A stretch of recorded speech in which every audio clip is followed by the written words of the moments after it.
This is the story of Donald Trump. His entire life, Trump has believed he's above the law, that no one would ever dare hold him accountable. He lies. He rips off workers. He sexually abuses women. Hey, when you're a star, they let you do it. You can do anything. He cheats in business. He cheated on his wife with a porn star and paid her off so the American people wouldn't find out during an election. But in the criminal justice system, ordinary Americans have had the courage to find him accountable, time and time again. Guilty. Guilty. Guilty. Donald Trump guilty on all 34 felony counts. For the first time in history, we have a convicted felon running for president. And to take on this case, we need a president who has spent her life prosecuting perpetrators like Donald Trump. He tried overturning Georgia's free and fair election. I just want to find 11,780 votes. He's tried to escape any responsibility for instigating the January 6th attack on our Capitol. We're going to walk down to the Capitol, and I'll be there with you. And if elected, Trump has promised to overturn laws that would keep him accountable and exact retribution on anyone he considers an enemy, even warning of a bloodbath if he doesn't get his way. So we, the people, have a chance to render our own verdict on Donald Trump. We are the jury he most fears. When we vote this November, we vote for justice, accountability, and the rule of law that keeps America free.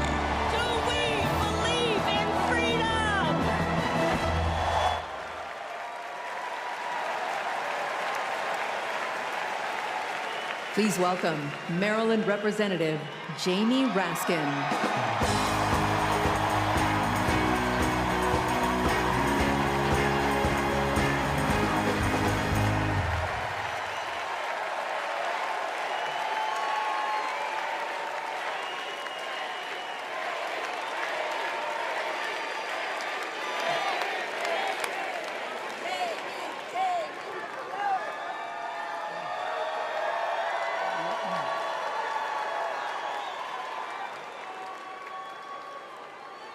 Hello, America, and welcome to the Democracy Convention. Welcome to the Freedom Convention. And thank you for the beautiful weather, Chicago. It's been a little rough on Capitol Hill, where it's not just the heat, it's the stupidity. Now, we meet in this great city tonight where Abraham Lincoln was nominated in 1860 to save the Union from fanatical insurrectionists, and where Franklin D. Roosevelt was renominated by Democrats in 1940 to defeat fascist dictators. Now, we fight in our time to defend our freedom and our democracy against the banana Republicans who have converted Lincoln's party into a dangerous cult of personality.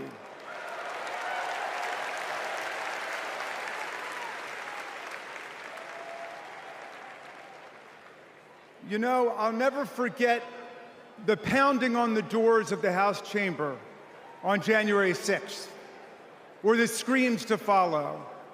Hundreds of our police officers taunted and attacked, 140 of them wounded by extremists wielding baseball bats, steel pipes, even American flags. 5 people died that day, and 4 more of our officers took their own lives in the days and weeks to come. All of this after Trump was defeated by more than 7 million votes by the great Joe Biden.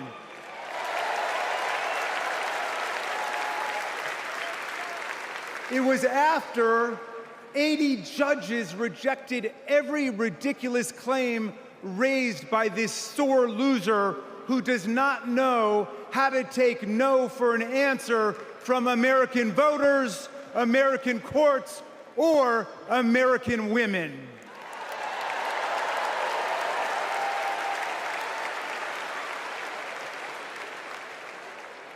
Remember what the mob chanted as they stormed the Capitol and injured our officers? Hang Mike Pence. Someone should have told Donald Trump that the president's job under Article 2 of the Constitution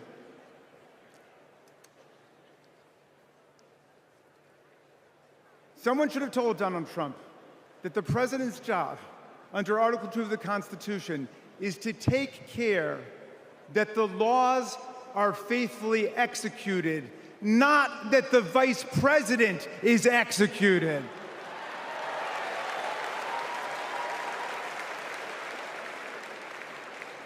Pence has now joined more than 24 officials from Donald Trump's own administration in denouncing him, an historical record. And Pence is the first vice president in more than 2 centuries not to support the president he served with in a general election. And by the way, J.D. Vance, do you understand why there was a sudden job opening for running mate on the GOP ticket? They tried to kill your predecessor. They tried to kill him because he would not follow Trump's plan to destroy and nullify the votes of millions of Americans. Your votes, Pennsylvania. Your votes, Michigan. Your votes, Georgia, Nevada, Arizona. Are we going to go back to the days of election suppression and violent insurrection?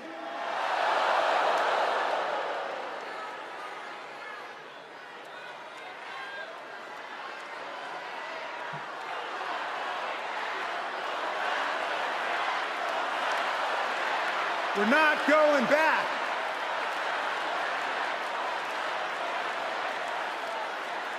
Well, look, 1 week after that beautiful day, as Trump calls it, the Republicans, 10 Republicans, joined all of the Democrats to impeach Trump for the worst high crime and misdemeanor ever committed by a president, inciting insurrection against our own Constitution.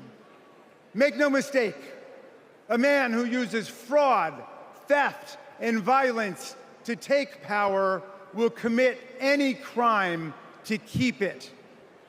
And now Trump's promising to pardon hundreds of his fellow criminal convicts and insurrectionists. He calls for, quote, the termination of all rules, regulations, and articles, even those in the Constitution. My friends, are we the people going to let Donald Trump terminate our Constitution and obliterate the blessings of liberty for our posterity? That's right, we're going to elect Kamala Harris. We're going to elect the career prosecutor and inspiring public servant and Coach Walz, and we're going to defeat Donald Trump, the career criminal and incorrigible recidivist con man, and his pet chameleon, J.D. Vance.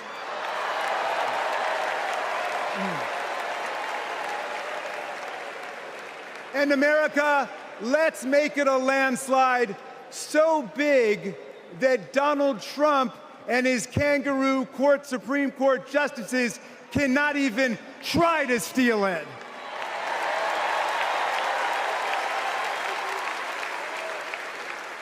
Let's make every vote count. Let's make sure every vote is counted. Let's let freedom ring, and let's let democracy work in America.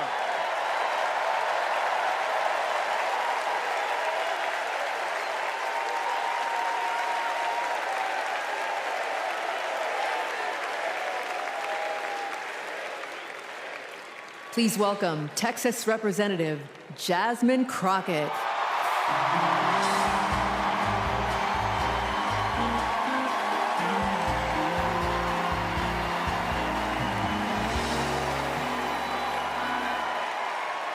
Well, good evening, America!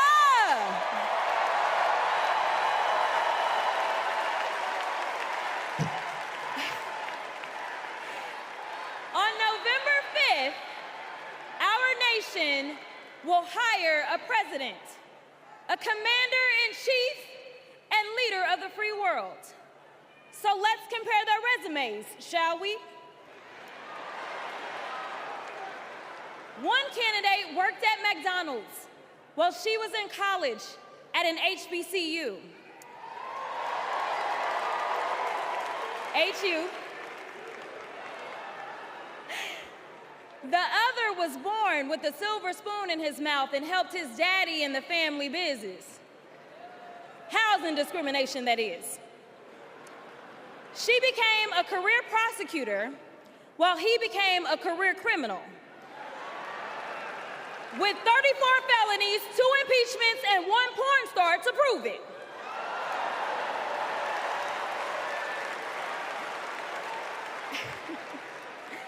Her entire career as an elected district attorney, attorney general, and senator, she's always worked for one client, the people. Meanwhile, he's a 78-year-old, lifelong predator, fraudster, and cheat, known for inciting violent mobs. Listen, y'all, he's only looked out for one person, himself. As women are dying, he is bragging about overturning Roe. And y'all know I come from Texas. And right now in Texas, come on, Texas. But right now in Texas, they want to institute the death penalty. That is a problem. While Kamala Harris is fighting for our reproductive rights to be restored. She is also the leader we need on the global stage. She helped secure the release of Americans wrongfully detained in Russia. At the same time, he cozies up to his role model, Vladimir Putin, and MAGA holds legislation hostage here at home, critical resources to secure the border, military aid to Ukraine, and even the Farm Bill. She's lived the American dream while he's been America's nightmare.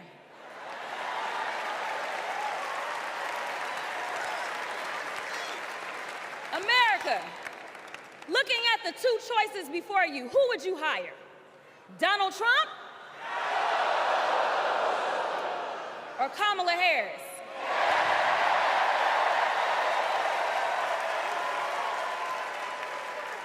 Kamala Harris has a resume. Donald Trump has a rap sheet.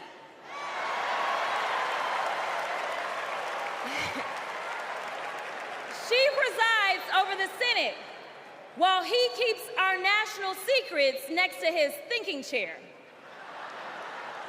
Y'all know what I said that other time. In Mar-a-Lago. Well, Donald Trump wants to put our 1787 Constitution through his Project 2025 paper shredder and make every day January 6th, Kamala Harris is fighting to fulfill the promise of America. In the real world, this wouldn't even be close. But this election is. Don't make a mistake. We are the underdogs in this fight, even though there is only one person qualified, only one person who's done the work and who has delivered the results.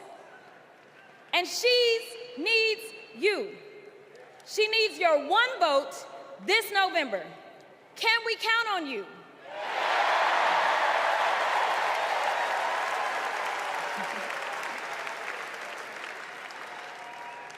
Some of you know a little bit of my history, some of you don't, so let me tell you. I was a public defender.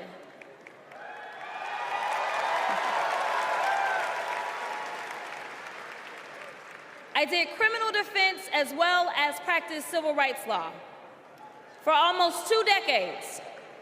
I know a good prosecutor when I see one.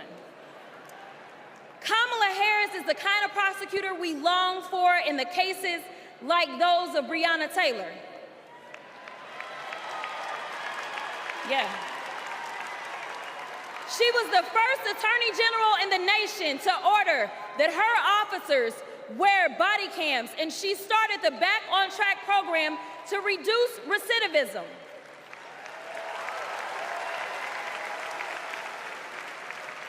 Listen, y'all, she did all these things because she genuinely cares about people. She sees each person as just that, a person, not a statistic. She's proven that since the first day she stepped into a courtroom and said what y'all already heard Hillary say. I did not copy out for her speech. I just want y'all to know. She walked into that courtroom and said, Kamala Harris, for the people. And she meant that.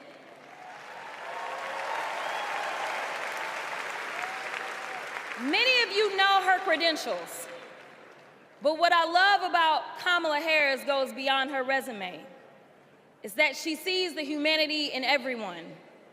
She's the only candidate in this race who is capable of empathy. When I first got to Congress, I wasn't sure I made the right decision. The Chaos Caucus couldn't elect a speaker, and the Oversight Committee was unhinged. I was going through all of this when I visited the Vice President's residence for the first time.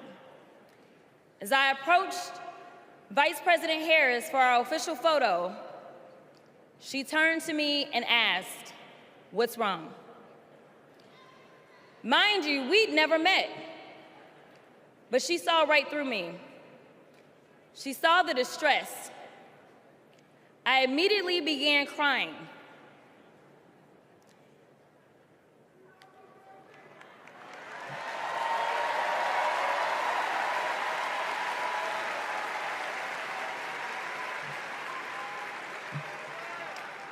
And the most powerful woman in the world wiped my tears and listened.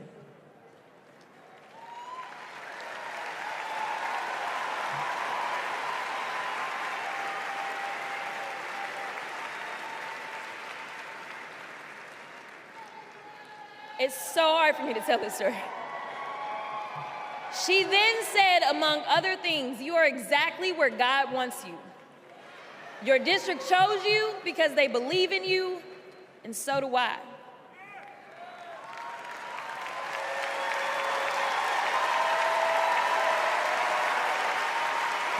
I'm gonna stop. Okay. The next month, I went viral for the first of many times to come for hitting Republicans with a dose of their own medicine.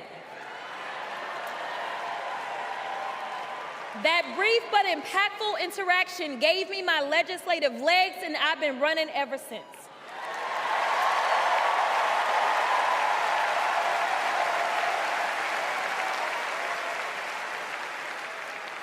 The question before us is, will a vindictive, vile villain violate voters' vision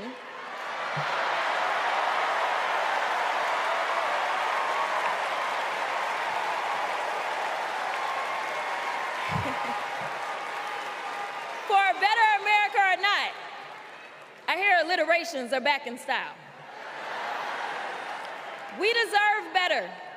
We deserve a president who can be a bright light in a sea of darkness. One who will pull us forward, because we won't go back. Amanda Gorman said it best: "There's always light if only we are brave enough to see it, if only we are brave enough to be it." Kamala Harris showed me that light. And America, when she is our president, together we will shine as that beacon of hope and freedom around the world once more. God bless y'all.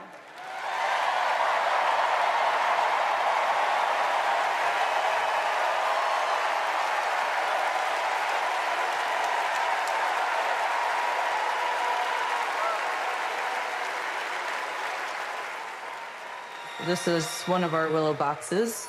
This was the outfit that she was gonna maybe wear home from the hospital. Here's her little... the blanket that she was in. It's okay. No. For 54 years, they were trying to get Roe v. Wade terminated, and I did it, and I'm proud to have done it. I was punished for 3 days having to wait for either my baby to die or me to die, or both. I was stuck in this horrific hell of both wanting to hear her heartbeat and also hoping I wouldn't. There has to be some form of punishment. For the woman? Yeah, there has to be some form. I almost died because doctors were forced to follow Trump's abortion ban. Kamala will protect a woman's right to choose. We trust women to make decisions about their own body and not have their government tell them what to do. I have so much faith in her. And when Congress passes a law to restore reproductive freedoms as President of the United States, I will sign it into law. We have to fight for Kamala Harris, our rights, our freedoms, and frankly, our lives. Everything is on the line.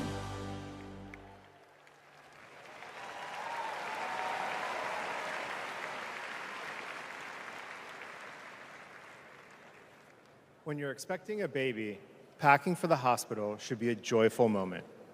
For us, it was different. We were told with 100% certainty we would lose our baby girl, Willow, and we were sent home. For 3 days, we waited until Amanda was sick enough to receive standard abortion care. Eventually, Amanda's temperature spiked. She was shaking, disoriented, and crashing. I don't remember what I threw into our bag that day, only that instead of welcoming Willow, I was hoping Amanda's life could be saved. I'm here tonight because the fight for reproductive rights isn't just a woman's fight. This is about fighting. This is about fighting for our families. And as Kamala Harris says, our future.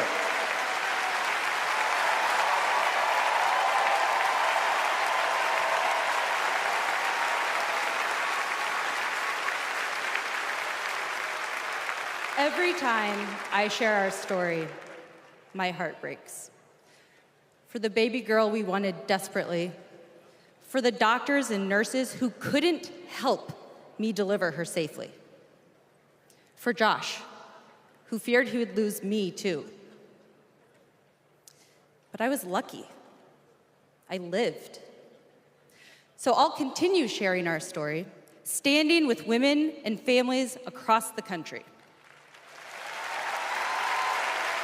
Today, because of Donald Trump, more than 1 in 3 women of reproductive age in America lives under an abortion ban.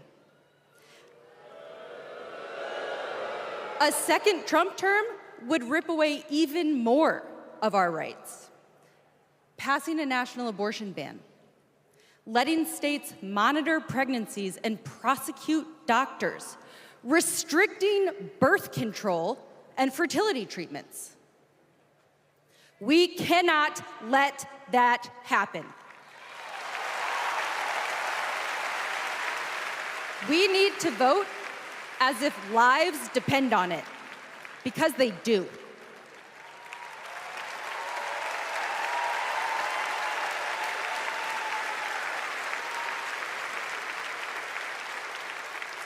Two years ago, my husband and I were expecting our second child.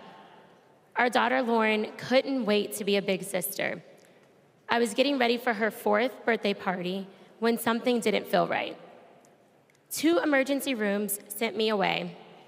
Because of Louisiana's abortion ban, no one would confirm that I was miscarrying.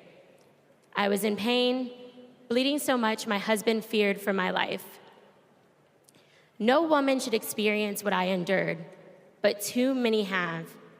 They write to me saying, what happened to you happened to me. Sometimes they're miscarrying, scared to tell anyone, even their doctors. Our daughters deserve better. America deserves better.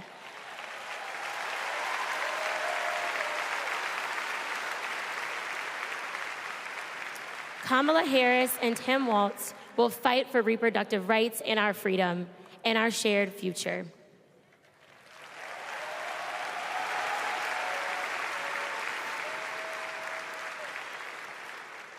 Growing up, I was an all-American girl.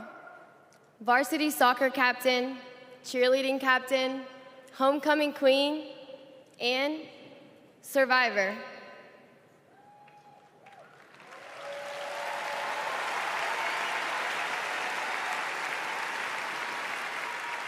I was raped by my stepfather after years of sexual abuse.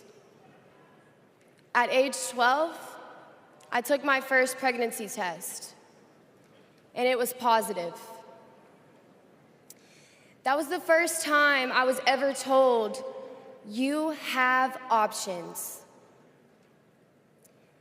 I can't imagine not having a choice. But today, that's the reality for many women and girls across the country because of Donald Trump's abortion bans. He calls it a beautiful thing. What is so beautiful about a child having to carry her parent's child? There are other survivors out there who have no options. And I want you to know that we see you. We hear you.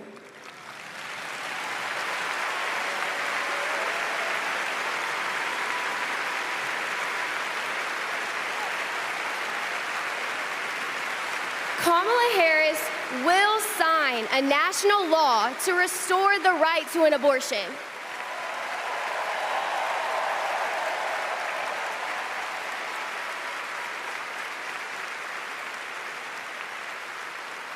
She will fight for every woman and every girl, even those who are not fighting for her.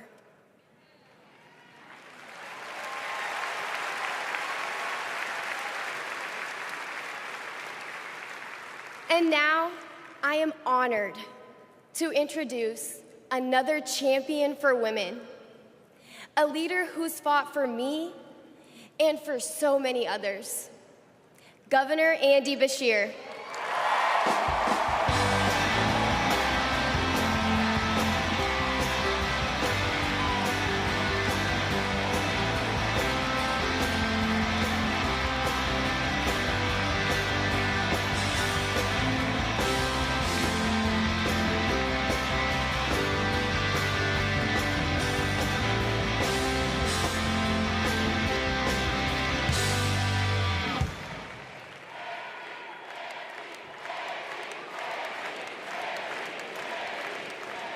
Hadley Duvall is one of the bravest people I've ever met.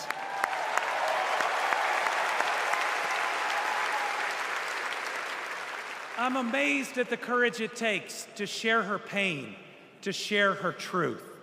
Yet Donald Trump brags about tearing a constitutional right away from Hadley and every other woman and girl in our country. That's why we must tear away any chance he can ever be president ever again.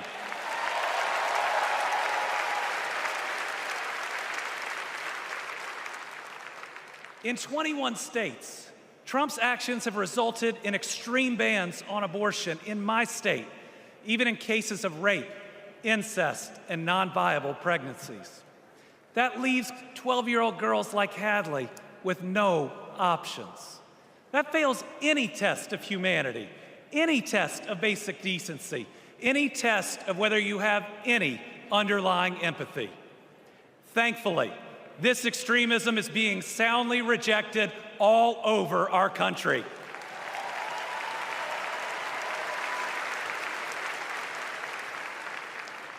In Kentucky, We put reproductive freedom on the ballot last November, and I beat Donald Trump and Mitch McConnell's hand-picked candidate by more than 5 percentage points.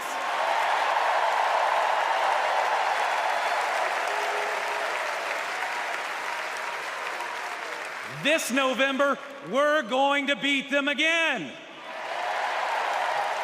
Elect Kamala Harris and Tim Walz and protect reproductive freedom. Folks, Donald Trump appointed the Supreme Court justices who got us into this mess.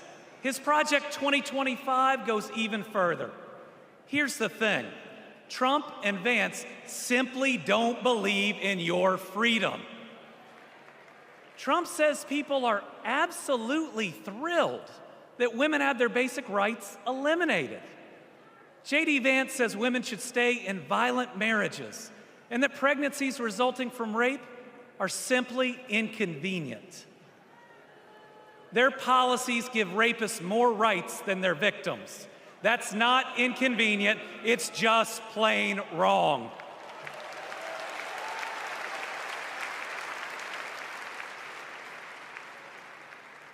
And a woman grieving a non-viable pregnancy shouldn't be required to carry it to term just to listen to her child die or to hear no sound at all. All women should have the freedom to make their own decisions. Freedom over their own bodies. Freedom about whether to pursue IVF. Freedom about whether to have children at all.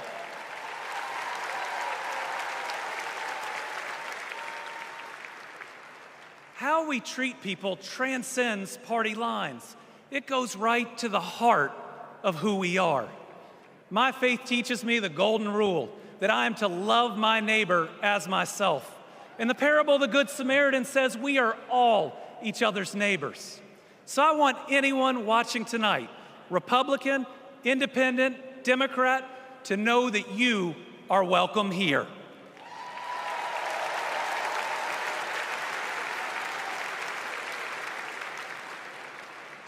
We believe in an America where we live out our values, end anger politics once and for all, and move beyond this us versus them by remembering we are all Americans.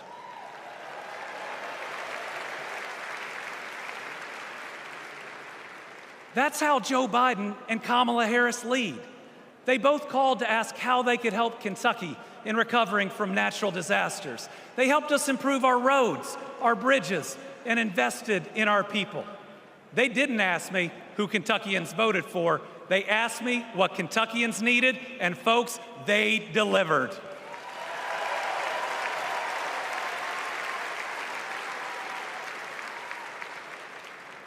Kamala Harris gets it. She knows we must move beyond anger, extremism, and division, that everyone has dignity and deserves respect. America, we're going to win.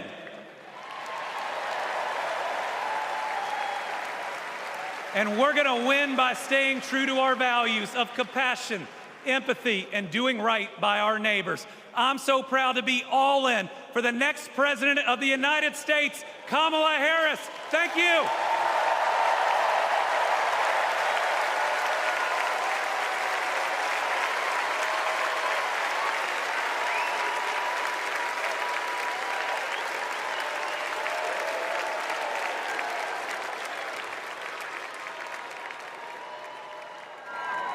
Please welcome Georgia Senator Raphael Warnock.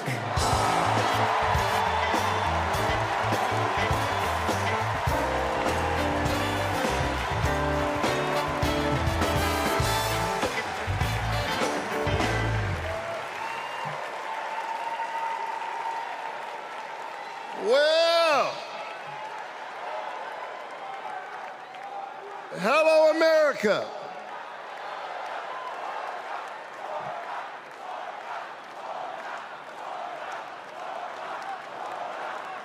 Thank you so very much. On January 5th, 2021, The people of Georgia did an amazing thing.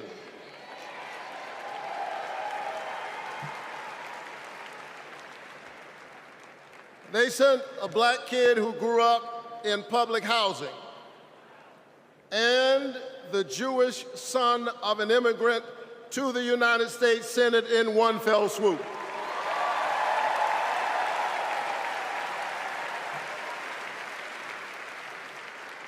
And among those Georgians was my then 82-year-old mother. She grew up in Waycross, Georgia. Do you know where that is? It's way across Georgia. She grew up in Waycross, Georgia, where she picked other people's cotton and other people's tobacco. But because this is America, the 82-year-old hands that used to pick somebody else's cotton and somebody else's tobacco picked her youngest son to be a United States Senator.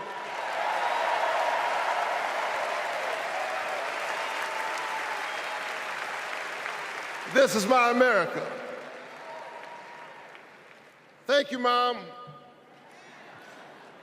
Thank you, Georgia. Thank you, America, for raising your voice and using your vote. A vote is a kind of prayer for the world we desire for ourselves and for our children, and our prayers are stronger when we pray together. And so together we flipped the Senate, held the House, and we sent Joe Biden and Kamala Harris to the White House.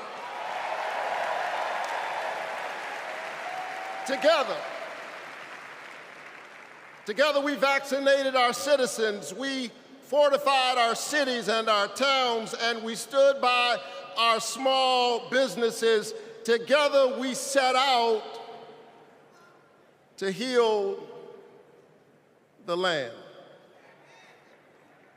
A nation besieged by a deadly pandemic and beset by the awful and divisive rhetoric of a man too small for the office entrusted him or the task set before him.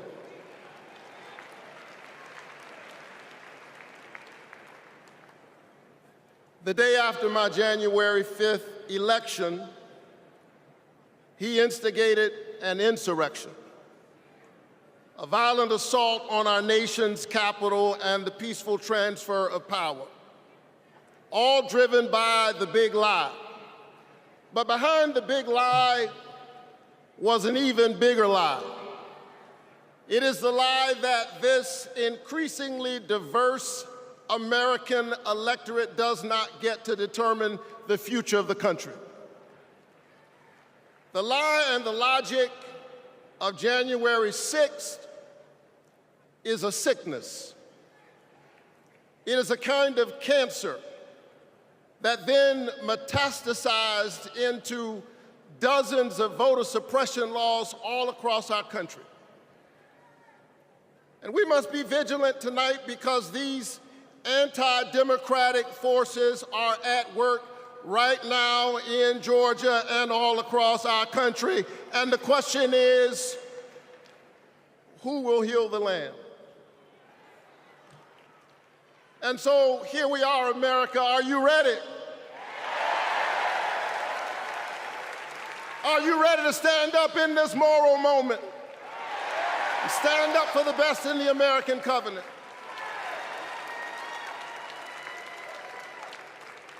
Elections are about the character of a country. And we must decide, again, we are the latest generation of Americans who get to decide what kind of country we want to be. And we must choose between the promise of January 5th and the peril of January 6th. A nation that embraces all of us or just some of us. Donald Trump's America is the America of January 6th. People who have no vision traffic in division. He does not know how to lead us, and so he wants to divide us. America, make no mistake, Donald Trump is a plague on the American conscience.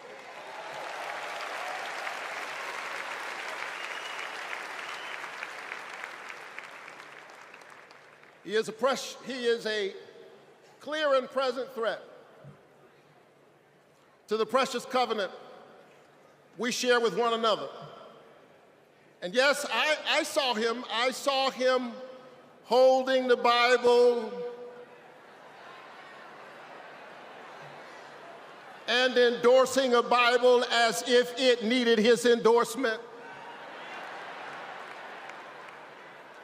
He should try reading it.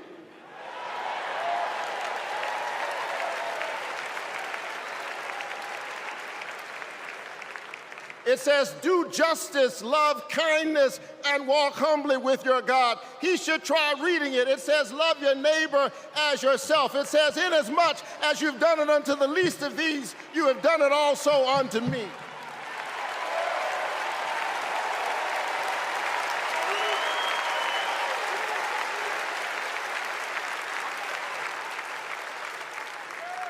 I choose the American covenant. E pluribus unum, out of many one. I choose January 5th. I choose a nation that provides a path for ordinary people and gives every child a chance.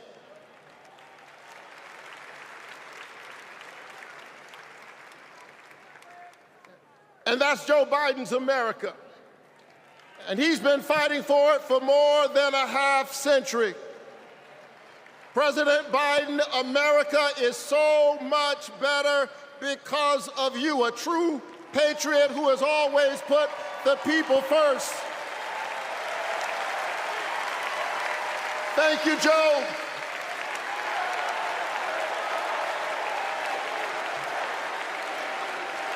Thank you, Joe.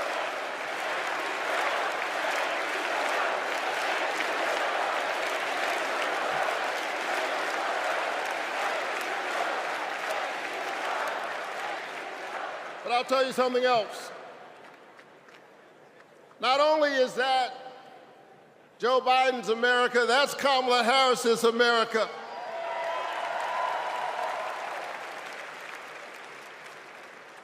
She was leading with Joe Biden when we expanded the child tax credit, cutting child poverty in America nearly in half.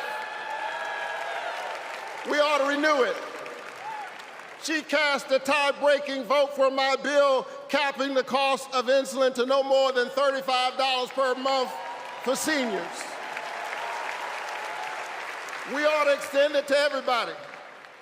Together we passed an infrastructure bill, bolstered American manufacturing and clean energy, an investment in the house that we all share together. And I've got news for you, we are just getting started. Are you ready to win this election?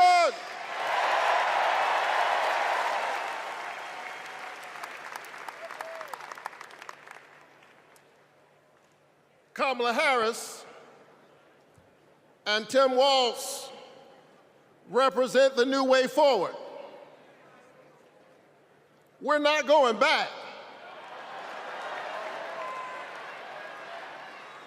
We're not going back because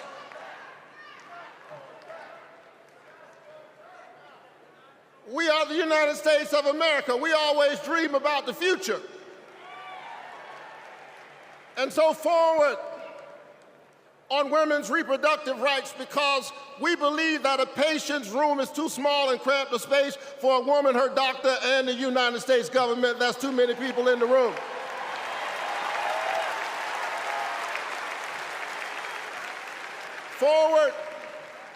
Forward on worker rights, because most people do not mind working. They just want to share in the prosperity that they are creating for others. Forward on voting rights, forward on affordable housing and access to health care.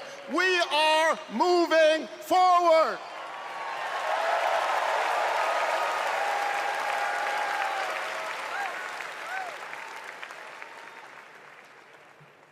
so I'm inspired tonight. I'm inspired by all of you.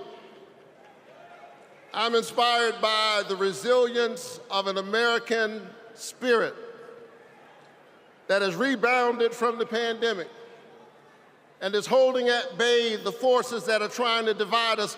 And I'm inspired tonight by the memory of my late father, a preacher and a junk man. Monday through Friday, he lifted old broken cars and put them on the back of an old rig. But on Sunday morning, the man who lifted broken cars lifted broken people whom other people had discarded and told them that they were God's somebody.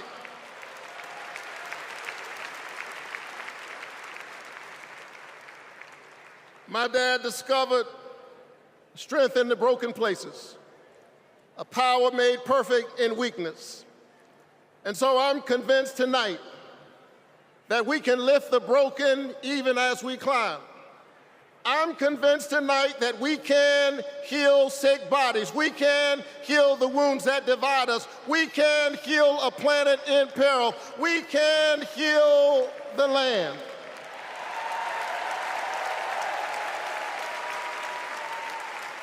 And in a strange way,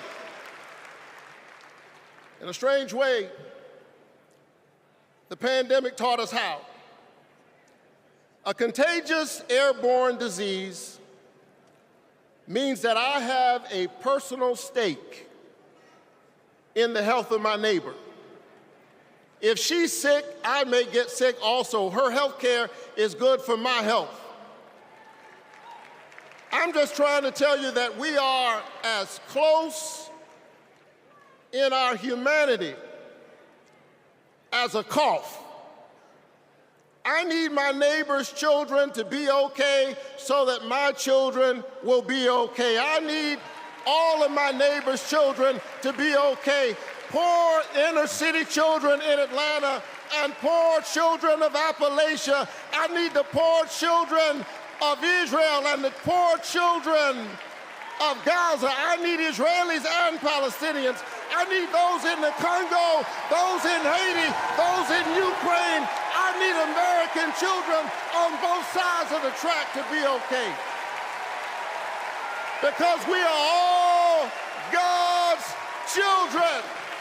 And so let's stand together. Let's work together. Let's organize together. Let's pray together.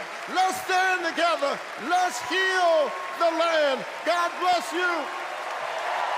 Keep the faith and keep looking up.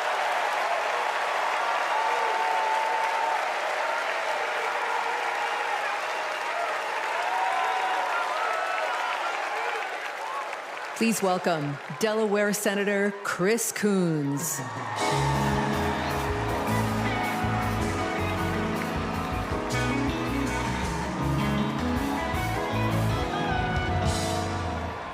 Good evening, folks. Good evening, America. Good evening, Chicago. Are there any Democrats in the room tonight?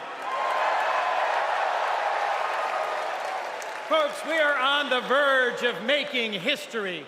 We are on the verge of an historic election. And I want to talk with you for just a few minutes about my dear friend, our president, Joe Biden. Joe Biden's mom had a saying: "You are defined by your courage, and you are redeemed by your loyalty." 4 years ago, I had the honor of helping introduce Joe Biden to our national convention. I spoke about Joe's faith, his love of family, his determination to restore the soul of our nation. Back in 2020, America was nearly flat on our back from a deadly pandemic, an economic collapse, and then in January, an assault on our democracy. All of this, because the drama and chaos of our former president had knocked us down. But folks, Joe Biden's courage, Joe Biden's faith in us, Joe Biden's determination to heal the soul of our nation gave us hope and gave us confidence. Someone who has himself been knocked down by life time and again. Joe Biden knows the grit and determination of the American people. He believed in us, and Joe Biden helped us get back up again.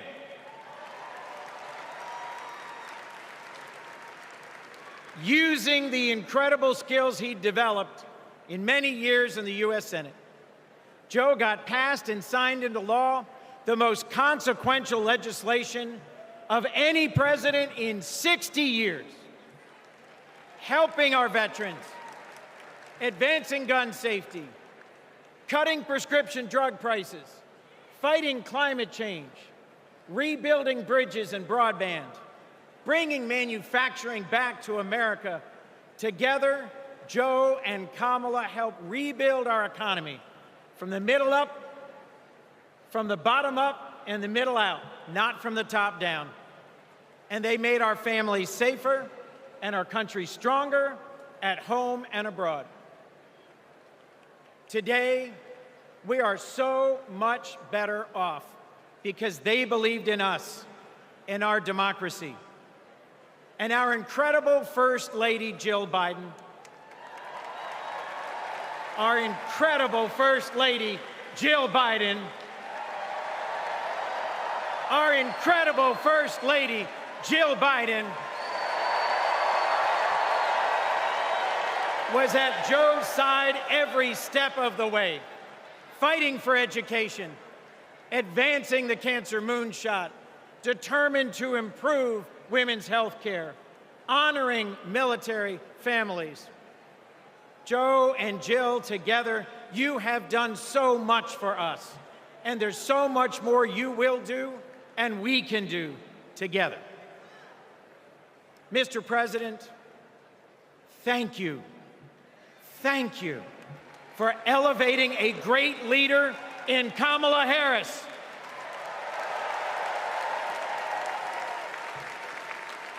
Vice President Harris, thank you for choosing a great running mate with a heart for the middle class like yours in Sergeant, Congressman, Coach, Governor Tim Walz.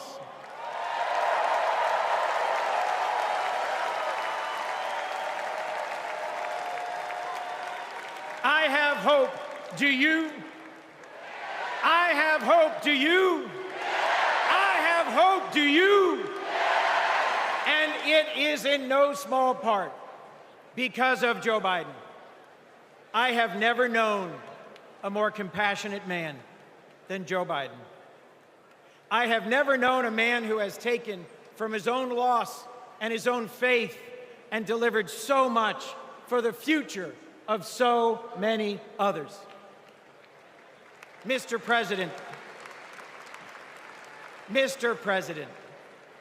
you were my senator as a Delawarean. You are my president as an American, and you will always be my friend. On behalf of our nation, Joe, for your courage in fighting for our democracy, we thank you.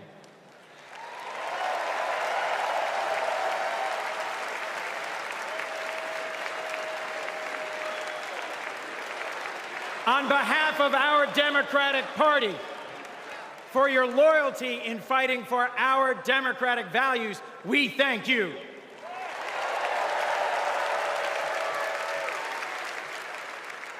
And on behalf of Delaware, thank you, Joe, and God bless you. We love you. We love Joe. We love Joe. We love Joe. We love Joe.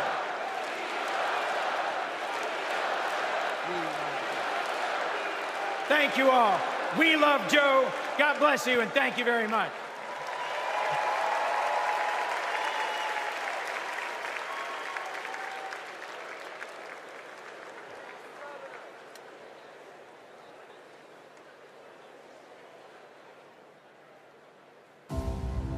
Hi, I'm Vivian Warewell, and I'm a 4th grade student at Kristen McAuliffe.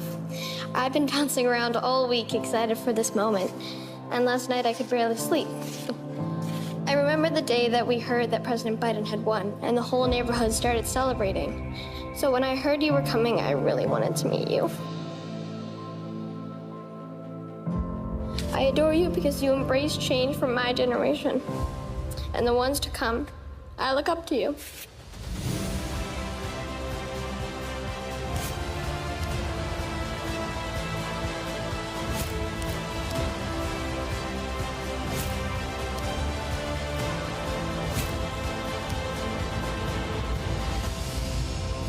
Now it is my honor to introduce our First Lady, Dr. Jill Biden.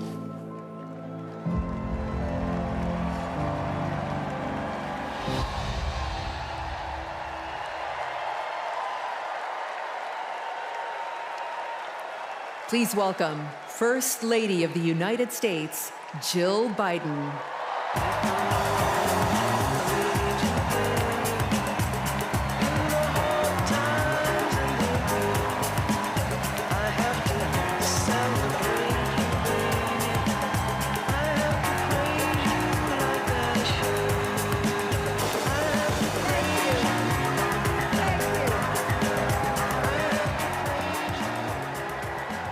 Thank you.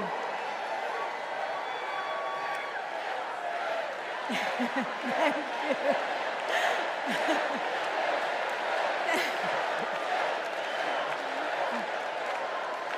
Thank you. Thank you so much. Love you too. Joe and I have been together for almost 50 years. And still, there are moments when I fall in love with him all over again. Like when I handed him our baby Ashley for the first time and saw the smile that lit up his face. Or on nights after an exhausting day working in the Senate, when he would read one more bedtime story just because the kids asked. When he stops on a rope line because he sees someone grieving who needs to know that everything is going to be all right one day. Or to encourage that child with a stutter to find the confidence she needs. Those moments when I'm reminded of all he's accomplished in the name of something bigger than himself. Receiving the Medal of Freedom with humility.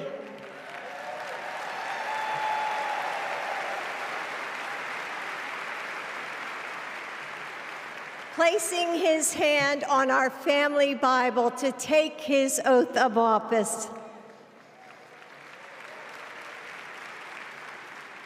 And weeks ago, when I saw him dig deep into his soul and decide to no longer seek re-election and endorse Kamala Harris.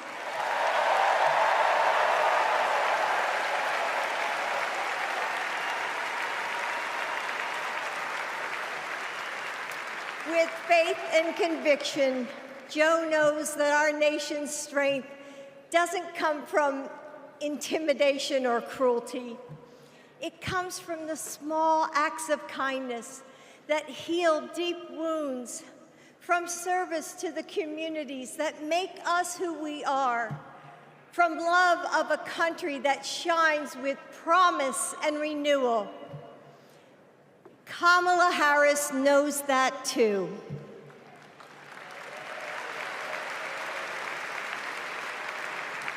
Our son, Beau, first worked with Kamala when he was Attorney General of Delaware. He told me at the dinner table one night, "Mom, she's special, someone to keep your eye on." And he was right. Joe and I know Kamala. We have seen her courage, her determination, and her leadership up close. Kamala and Tim, you will win.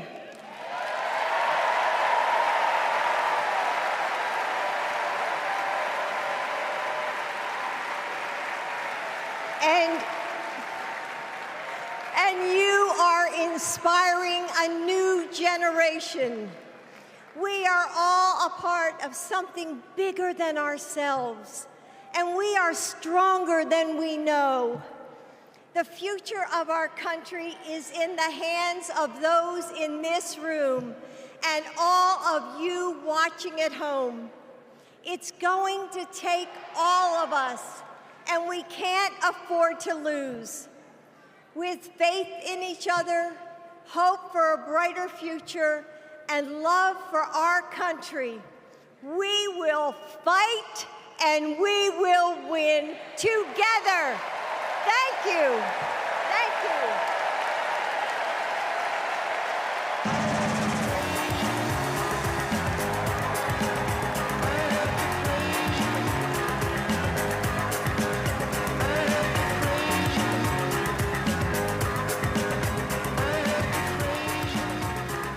Please welcome first daughter, Ashley Biden.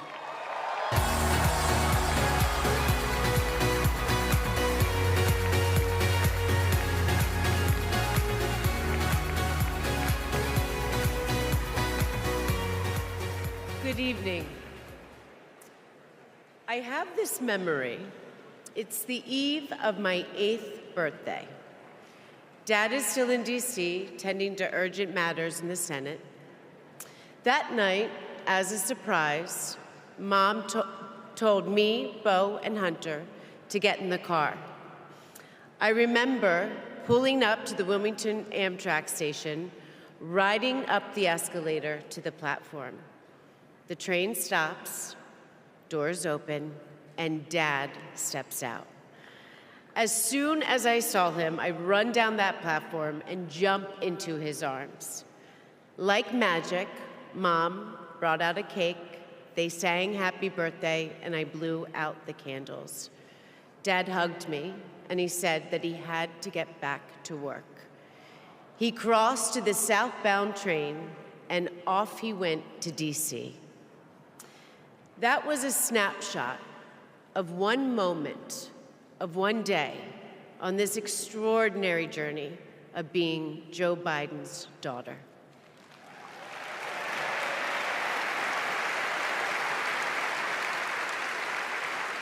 Joe Biden is the OG girl dad.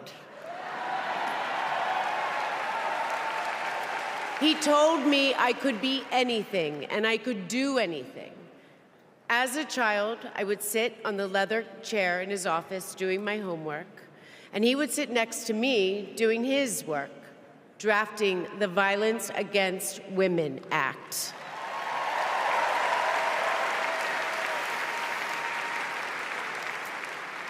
And he wasn't just a girl dad. I could see, and he wasn't just a girl dad, I could see that he valued and trusted women. How he listened to his mother, how he believed in his sister, and most of all, how he respected my mother's career. Dad was always there, doing everything he could to be a true partner to her.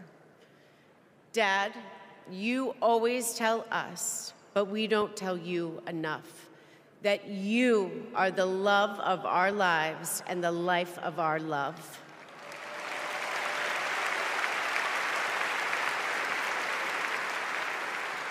I had my wedding reception in my parents' backyard. At the time, my dad was vice president. But he was also that dad who literally set up the entire reception. He was riding around in his John Deere four-wheeler, fixing the place settings, arranging the plants, and by the way, he was very emotional. I thought that I would be a mess, but he was the one crying, and I was the one who had to comfort him. Before he walked me down the aisle, he turned to me and said that he would always be my best friend. All these years later, Dad, you are still my best friend. His example in service inspired my career. I'm a social worker in Philadelphia.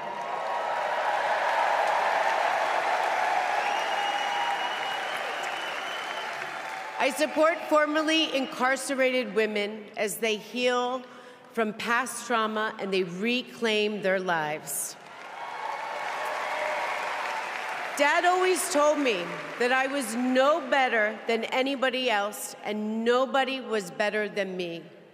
He taught me that everyone deserves a fair shot and that we shouldn't leave anyone behind. That's what you learn from a fighter who has been underestimated his entire life. When I look at Dad, I see grace, strength, and humility. I see one of the most consequential leaders ever in history.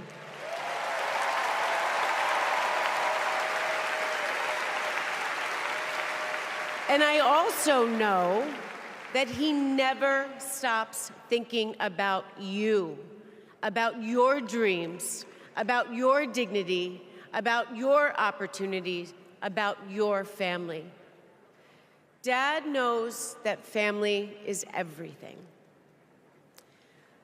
When Hunter and I lost our brother Bo to cancer in 2015, the grief and the pain felt like it might never end.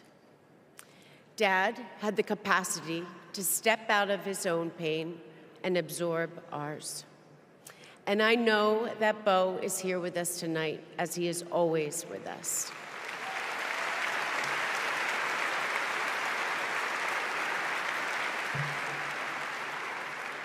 After Bo passed, I got this tattoo on my wrist. It says, "Courage, dear heart." A reminder to myself to keep going, to get back up, like my dad has always done. He has taught me that a courageous heart is a miraculous thing. A courageous heart can heal a family. A courageous heart can heal a nation, and maybe even the world. And now, this election requires the courageous hearts of all of us. In 2020, my dad selected Kamala Harris to beat Donald Trump. And he knows in 2024, she will beat Donald Trump again.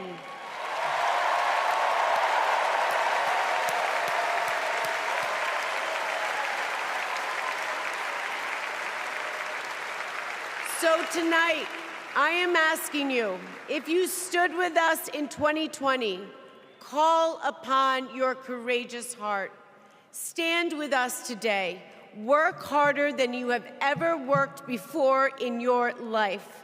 This is the fight of our lifetime. Our freedom, our democracy, our reproductive rights. All of this, all of it is on the ballot.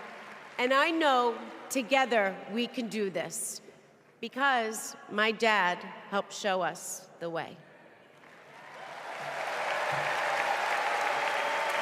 And now, I would like to introduce my father, your 46th President of the United States, Joe Biden.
you, thank you, thank you.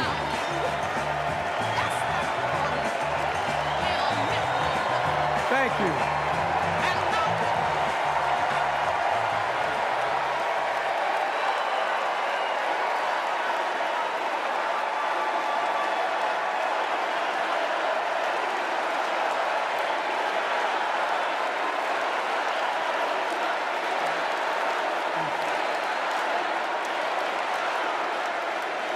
Thank you, thank you, thank you.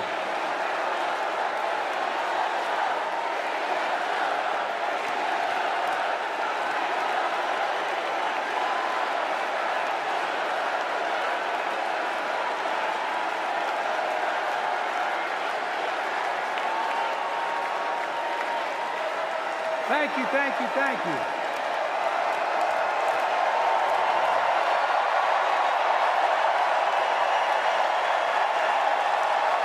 Thank you.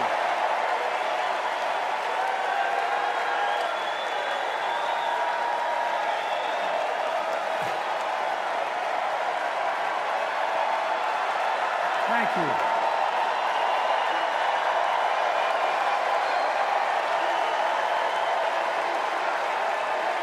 Thank you. I love you. Thank you.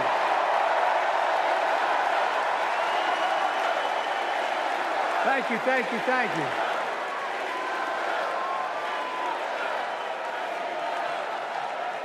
That was my daughter.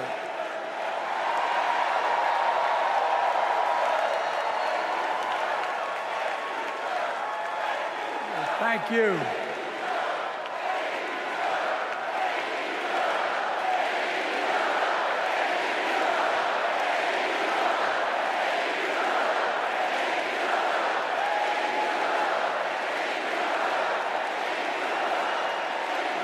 Thank you, thank you, thank you.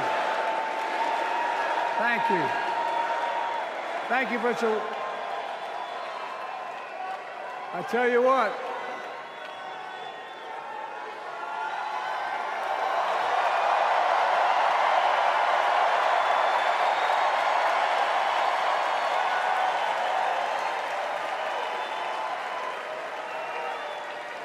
To my dearest daughter, Ashley, God love you, you're incredible. Thank you for that introduction and for being my courageous heart, along with Hunter and our entire family, and especially our rock, Jill.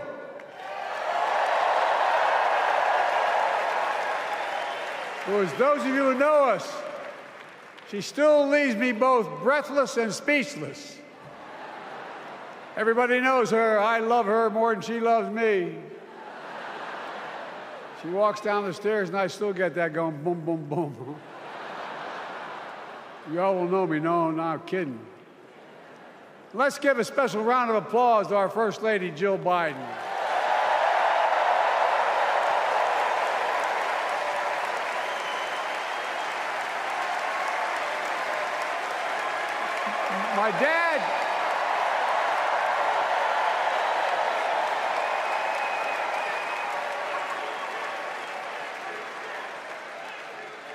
My dad used to have an expression, for real. He'd say, Joey, family is the beginning, the middle, and the end.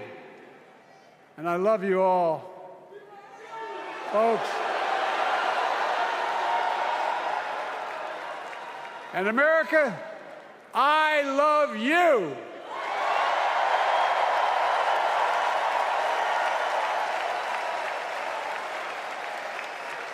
Folks, let me ask you.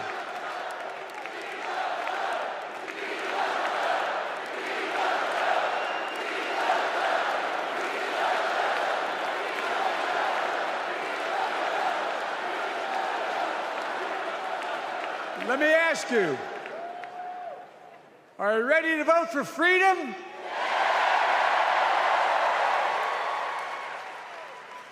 Are you ready to vote for democracy and for America? Let me ask you, are you ready to elect Kamala Harris and Tim Walz, President and Vice President of the United States?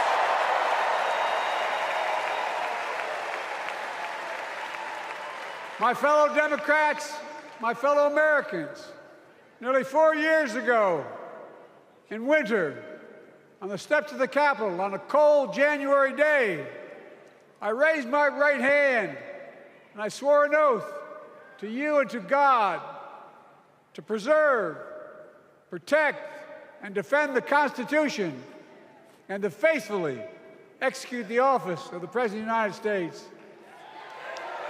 In front of me was the city surrounded by the National Guard.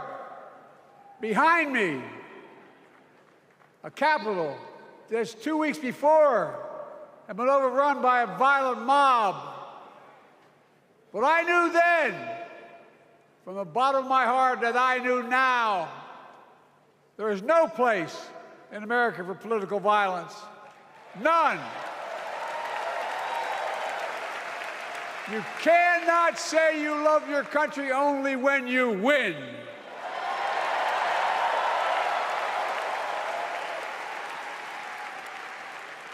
In that moment, I wasn't looking to the past. I was looking to the future. I spoke of the work at hand, the moment we had to meet. It was, as I told you then, a winter of peril and possibility. Of peril and possibility. We're in the grip of a once-in-a-century pandemic, historic joblessness, a call for racial justice long overdue, clear and present threats to our very democracy. Thank you.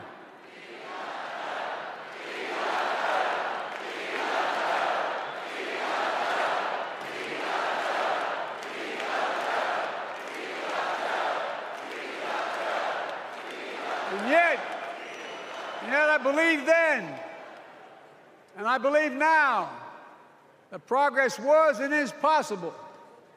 Justice is achievable. And our best days are not behind us, they're before us.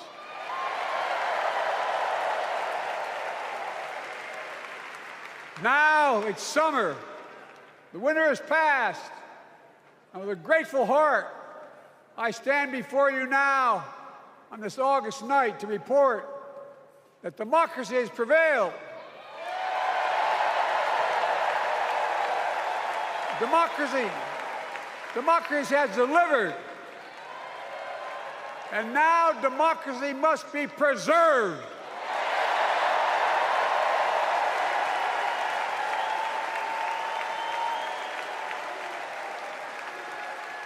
You've heard me say it before.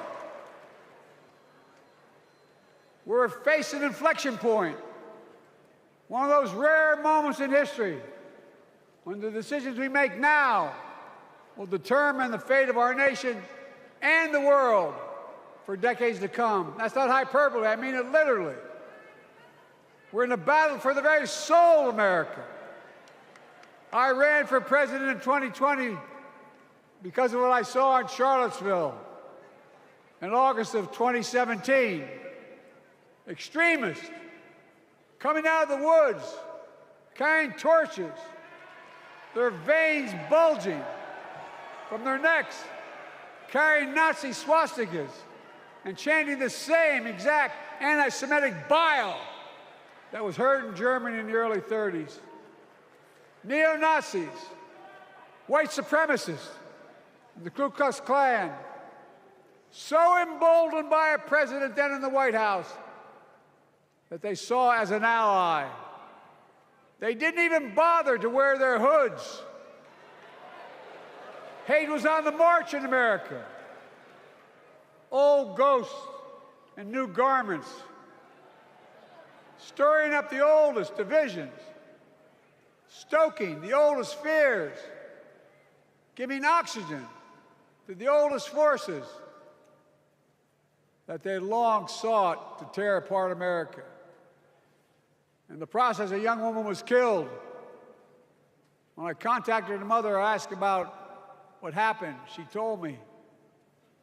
When the president was asked what he thought had happened, Donald Trump said, and I quote, There are very fine people on both sides. My God. That's what he said. That is what he said and what he meant. That's when I realized, had to listen to the admonition of my dead son, I could not stay in the sidelines. So I ran.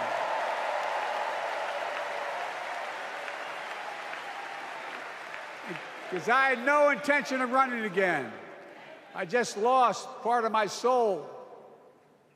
But I ran with a deep conviction. In America, I know and believe in an America where honesty, dignity, decency still matter. An America where everyone has a fair shot and hate has no safe harbor.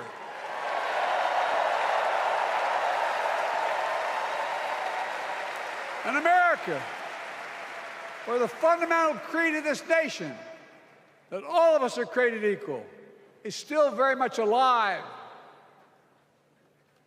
And a broad coalition of Americans joined with me. 81 million voters voted for us, more than any time in all of history.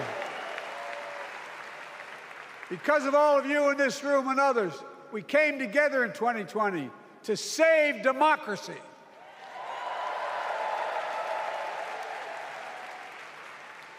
As your president, I've been determined to keep America moving forward, not going back, to stand against hate and violence in all its forms, to be a nation where we not only live with but thrive on diversity, demonizing no one, leaving no one behind, and becoming the nation that we profess to be. I also ran to rebuild the backbone of America, the middle class.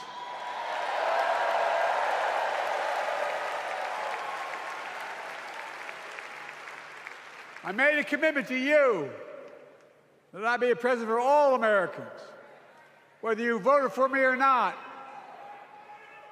We have done that.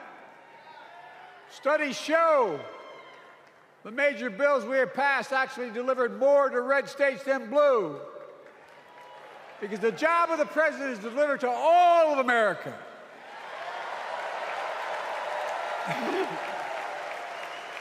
Because of you, and I'm not exaggerating, because of you, we've had one of the most extraordinary 4 years of progress ever, period.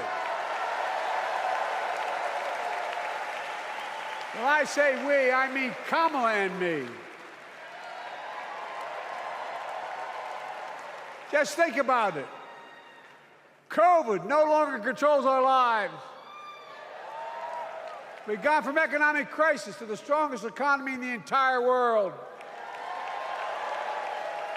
Record 16 million new jobs. Record small business growth. Record high stock market. Record high 401ks. Wages up and inflation down, way down, and continuing to go down.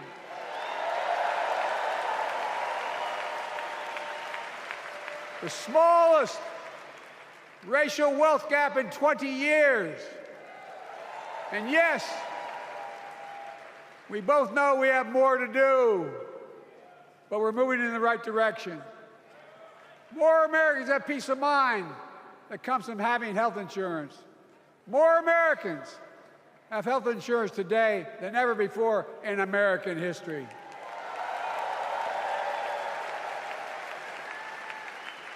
And after, as a young senator beginning to fight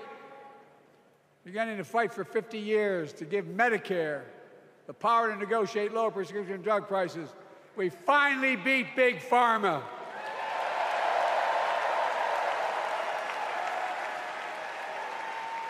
And guess who cast the tie-breaking vote? Vice President, soon-to-be President Kamala Harris.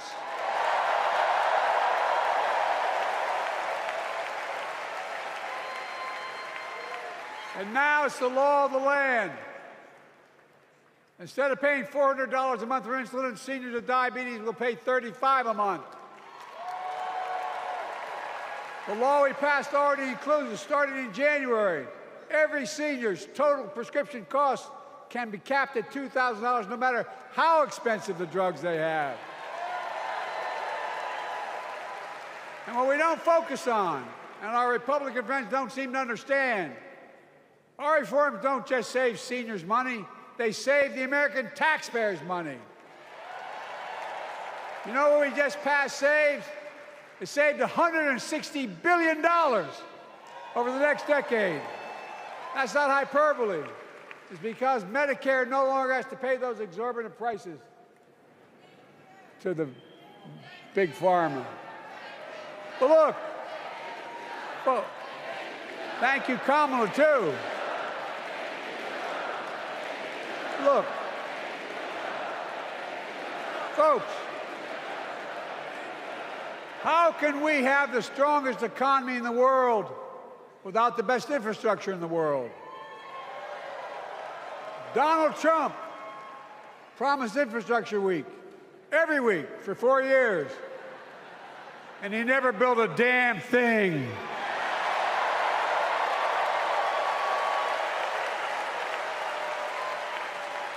But now, because of what Kamala and I have done, remember we were told we couldn't get it done. Remember when we came into office, we couldn't get anything passed?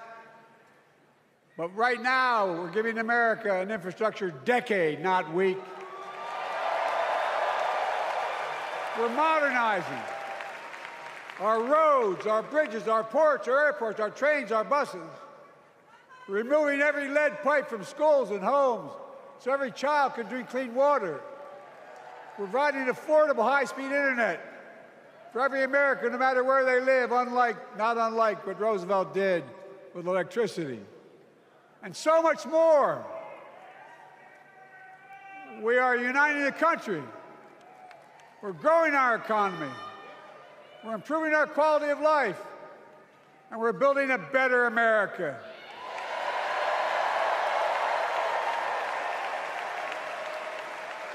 Because that's who we are.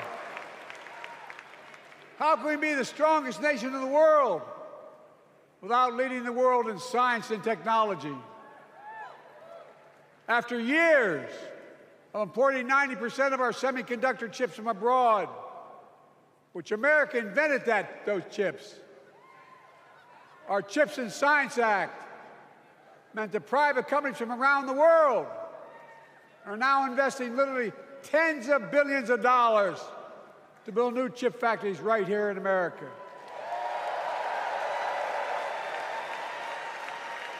And over that period, they'll create tens of thousands of jobs. And many of those jobs in the so-called fabs, the buildings that make the chips, that's being constructed now. And guess what? The average salary in those fabs, size of a football field, will be over $100,000 a year, and you don't need a college degree.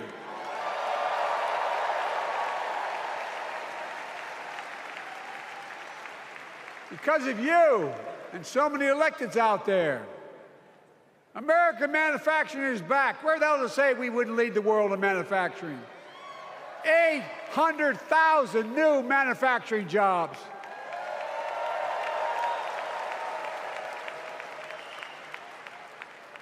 Our Republican friends and others made sure they'd go abroad to get the cheapest labor. We used to import products and export jobs. Now we export American products and create American jobs right here in America, where jobs belong.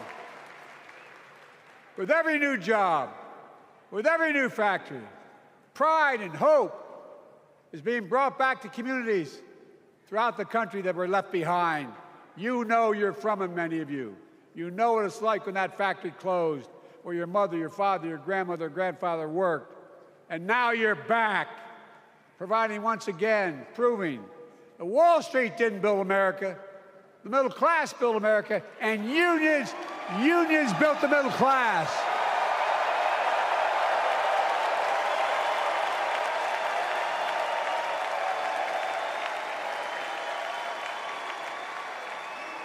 It's been my view since I came to the Senate.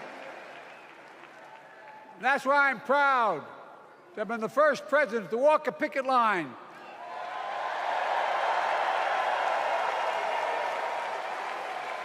and be labeled the most pro-union president in history, and I accept it.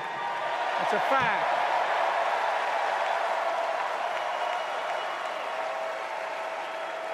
Because when unions do well, we all do well.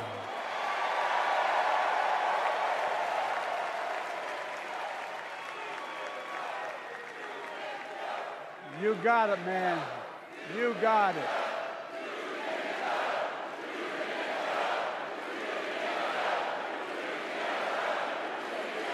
I agree.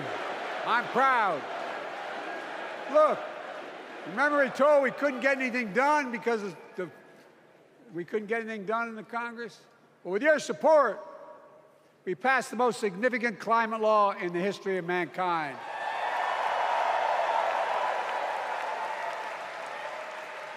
Over $370 billion. Cutting carbon emissions in half by 2030. Launching a climate corps, similar to AmeriCorps and Peace Corps, creating tens of thousands of jobs for young people of the future who are going to make sure this continues. Creating hundreds of thousands of jobs in clean energy for American workers, including the IBEW installing 500,000 charging stations all across America. And in the process, reducing carbon emissions. And we're seeing it. We're seeing to it that the first beneficiaries of environmental initiatives are those fence-lined communities that have been smothered by the legacy of pollution. Louisiana and Delaware, Route 9, all the factories, all those chemical factories are right next to the poorest neighborhoods. They're the ones we're going to bring back.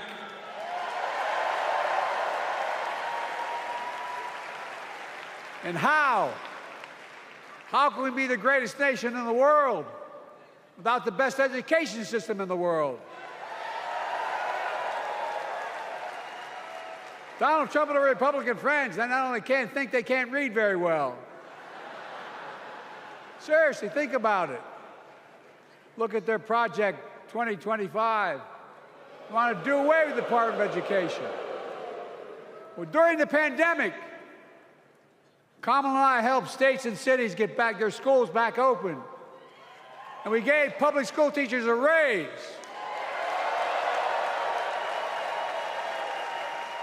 We created apprenticeships with businesses and communities, putting students on a path to a good paying job, whether or not they go to college. And by the way, we're making college a hell of a lot more affordable. Increasing Pell Grants by $900. Over $15 billion for HBCUs. Minority service education, including Hispanic institutions and tribal colleges. We kept our commitment to provide more student relief than ever by lifting the burden of helping millions of families so they could get married, start a family, buy a home, and begin to build family wealth and contribute to the community and grow our economy. It's not costing us, it's creating more wealth. We fundamentally transformed how our economy grows, from the middle out and the bottom up instead of the top down. You know, my dad used to say there wasn't a whole hell of a lot to drop down on my kitchen table at the end of the month. I come from a basic middle-class family, 3-bedroom house, 4 kids, a grandpop living with us, decent neighborhood, but never a penny to spare. And look, that top-down notion never worked. A lot of Democrats didn't think it worked, thought it worked, but it doesn't. And when we did all that, what we've done, everybody can do well. Everybody.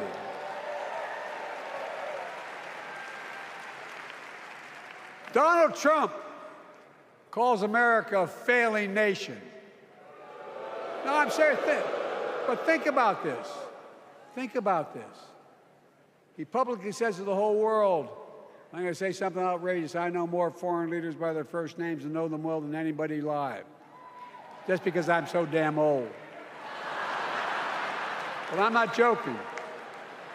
Think of the message he sends around the world when he talks about America being a failing nation. He says we're losing. He's the loser. He's dead wrong.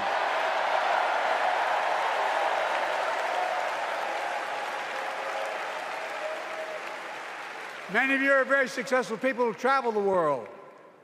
Name me a country in the world that doesn't think we're the leading nation in the world. Without America, not a joke, think about it. I'm being literal. Who could lead the world other than the United States of America? Well, guess what? America's winning, and the world's better off for it. America's more prosperous, and Americans are safer today than were under Donald Trump. Trump continues to lie about crime in America, like everything else. Guess what? On his watch, the murder rate went up 30%, the biggest increase in history. Meanwhile, we made the largest investment, Kamala and I, in public safety ever. Now, the murder rate is falling faster than any time in history. Violent crime has dropped to the lowest level of more than 50 years. And crime will keep coming down when we put a prosecutor in the Oval Office instead of a convicted felon.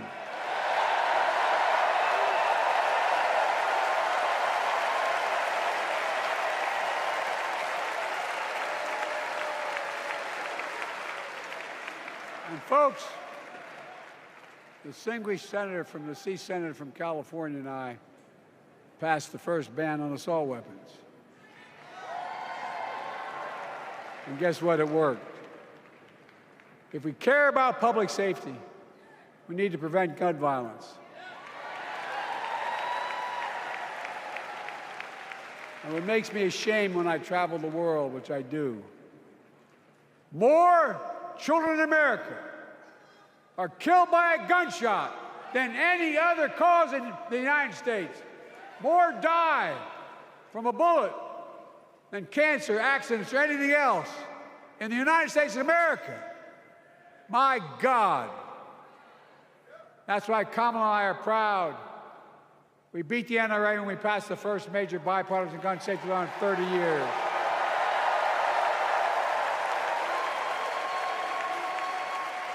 I'm serious. That comes from here. And now it's time to ban assault weapons again. And demand universal background checks.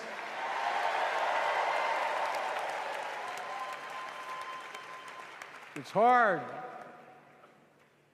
I never thought I'd stand before a crowd of Democrats and refer to a president as a liar so many times. No, I'm not trying to be funny. It's sad.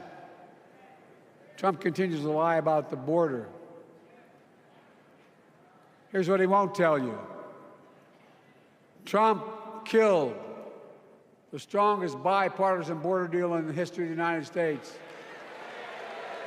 that we negotiated with the Senate Republicans. Took 4 weeks. Once it passed, and never acknowledged the most expansive border change in American history. He called senators to say, don't support the bipartisan bill, because he said it would help me politically and hurt him politically. My God. No, I'm serious. Think about it. Not a joke. Ask even the press who doesn't like me. They'll tell you that's true. Typically, Trump, once again, putting himself first and America last. Then I had to take executive action. The result of the executive action I took, border encounters have dropped over 50%. In fact, there are fewer border crossings today than when Donald Trump left office. And unlike Trump, we will not demonize immigrants, saying they're the poison of blood of America. Poison the blood of our country. Kamala and I are committed to strengthening legal immigration including protecting dreamers and more.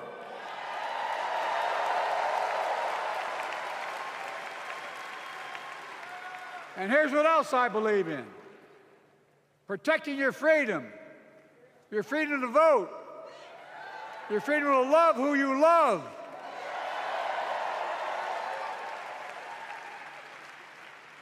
and your freedom to choose.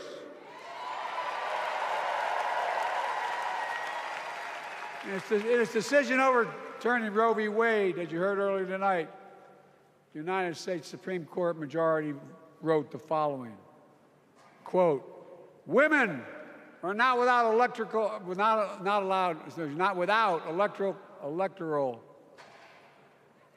or political power." No kidding. MAGA Republicans found out the power of women in 2022.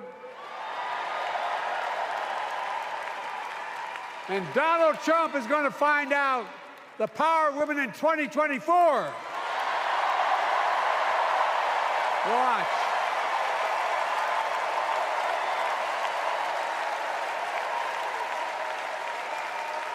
And where Trump and his mega Republican right-wingers seek to erase history, we Democrats continue to write history and make more history.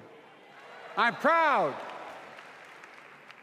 to have kept my commitment to appoint the first black woman to the United States Supreme Court.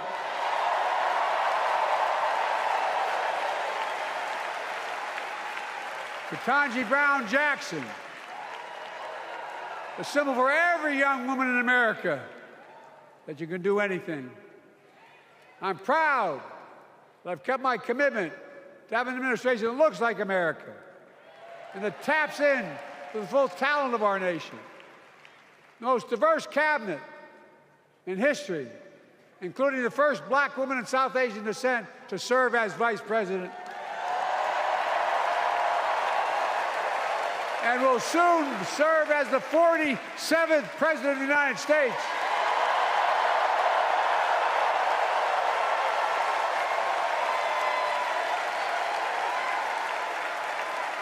She is good. Look. Thank you, Kamala.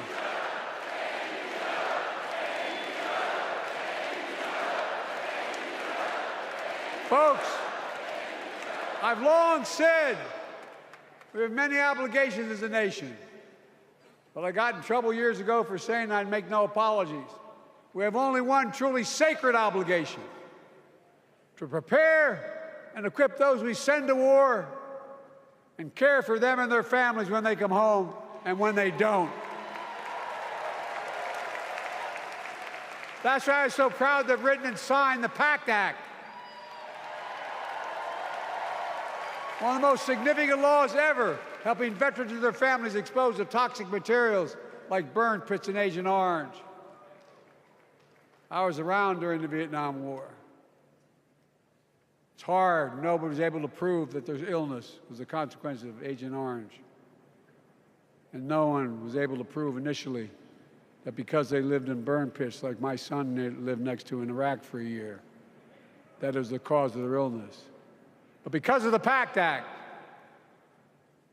a surviving spouse with 2 children is now eligible for a stipend of about $3,000 a month. And those children who lost a parent are eligible for tuition benefits to go to college and to get job training. It's already helping over 1 million veterans and their families just so far. Well, I love them, and I'm so proud of my son's service. We get it, but guess who doesn't get it and doesn't respect our veterans? We know from his own chief of staff, the 4-star General John Kelly, that Trump, when in Europe, would not go to the grave sites in France. The brave service members who gave their lives to this country. He called them suckers and losers. Who in the hell does he think he is? Who does he think he is? There's no words for a person. They are not the words of a person not worthy of being commander-in-chief, period. Not then, not now, and not ever. I mean that. I mean that from the bottom of my heart.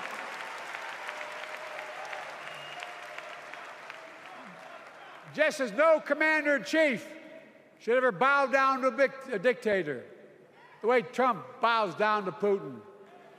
I never have, and I promise you, Kamala Harris will never do it. Will never bow down. When Trump left office, Europe and NATO was in tatters. Not a joke. America First doctrine changed our whole image in the world. Well, they gave the hours, about 190 hours sum total. Even my counterparts are heads of state in Europe to strengthen NATO. We did. We united Europe like it hadn't been united for years, adding Finland and Sweden to NATO.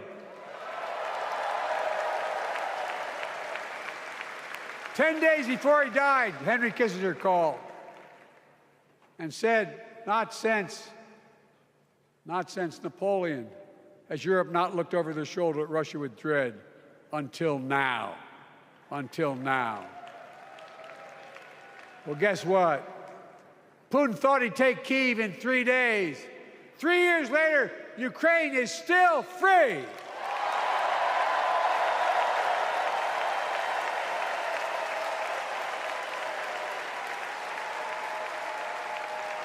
When I came to office, the conventional wisdom was that China would inevitably surpass the United States.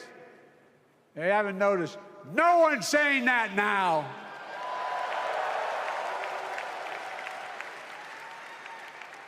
And we'll keep working to bring hostages home and end the war in Gaza and bring peace and security to the Middle East.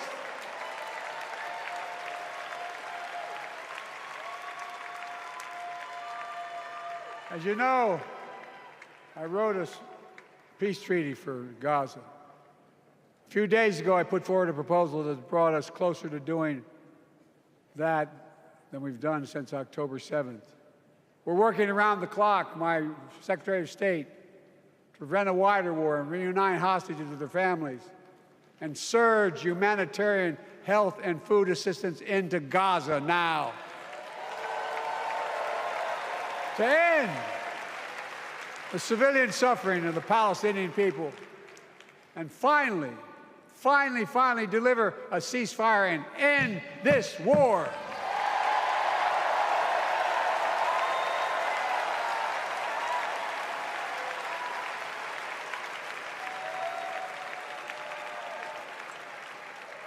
Those protesters out in the street, they have a point. A lot of innocent people are being killed on both sides. Just as we worked around the clock to bring home wrongfully detained Americans and others from Russia in one of the most complicated swaps in history, but they're home.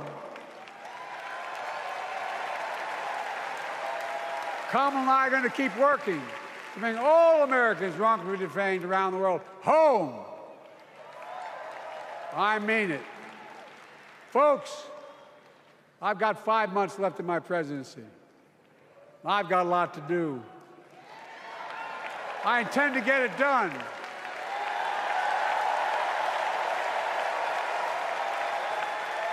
It's been the honor of my lifetime to serve as your president. I love the job, but I love my country more. I love my country more. And all this talk about how I'm angry at all those people who said I should step down, that's not true.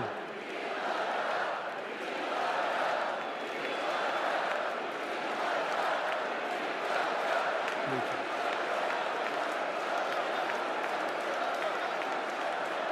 I love my country more, and we need to preserve our democracy.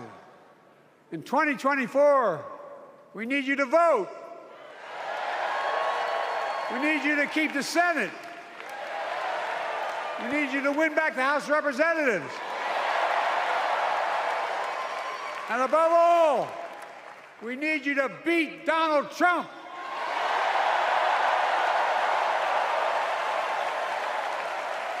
And elect Kamala and Tim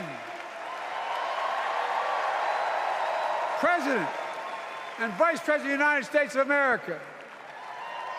Look, they'll continue to lead America forward, creating more jobs, standing up for workers, growing the economy, lower the cost to American families so they just have a little more breathing room. We've made incredible progress, but we have more work to do. And Kamala and Tim will continue to take on corporate greed and bring down cost of food. They'll keep taking on Big Pharma, making insulin $35 a month, not just for seniors, but for everyone in America. And capping prescription drug costs at a total of $2,000, not just for seniors, but for everyone. And folks, that's going to save America again tens of billions of dollars. Folks, they'll make housing more affordable, building 3 million new homes, providing $25,000 down payment assistance for the first-time home buyer, more than the 10 we approved. Donald Trump wants a new tax on imported goods, food, gas, clothing, and more. You know what that will cost the average family, according to the experts? $3,900 a year in a tax. No, that's a fact. Kamala and Tim will make the child care tax credit permanent.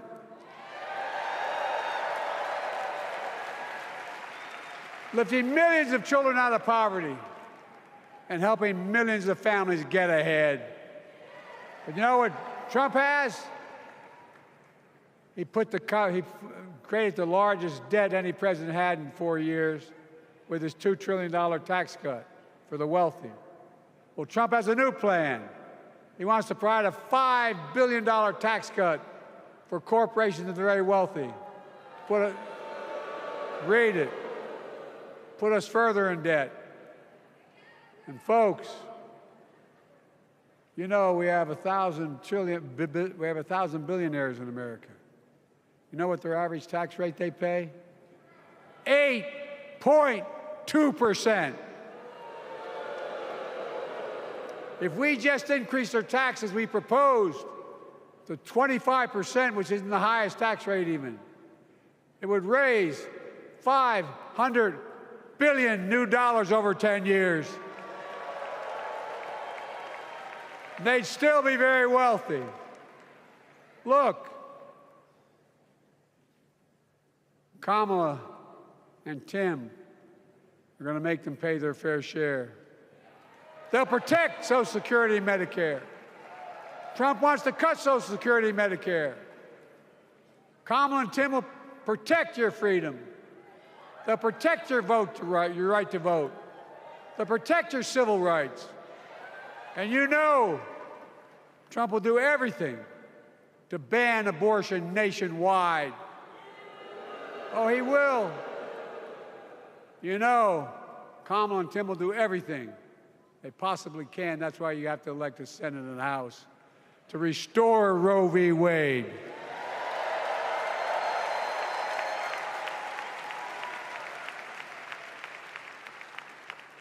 The ancient Greeks taught us that character is destiny. Character is destiny. For me and Jill, we know Kamala and Doug are people of character. It's been our honor to serve alongside them. And we know that Tim and Gwen Waltz are also people of great character. Selecting Kamala was the very first decision I made when I became our nominee. And it was the best decision I made my whole career.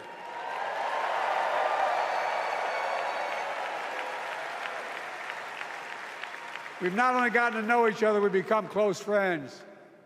She's tough, she's experienced, and she has enormous integrity, enormous integrity.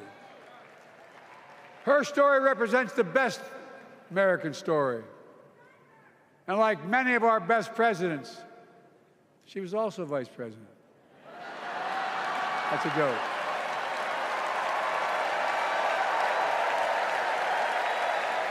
But she'll be a president our children can look up to.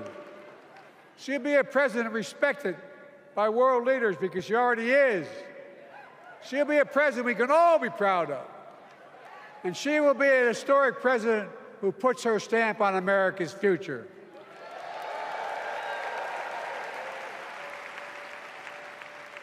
This will be the first presidential election since January 6th.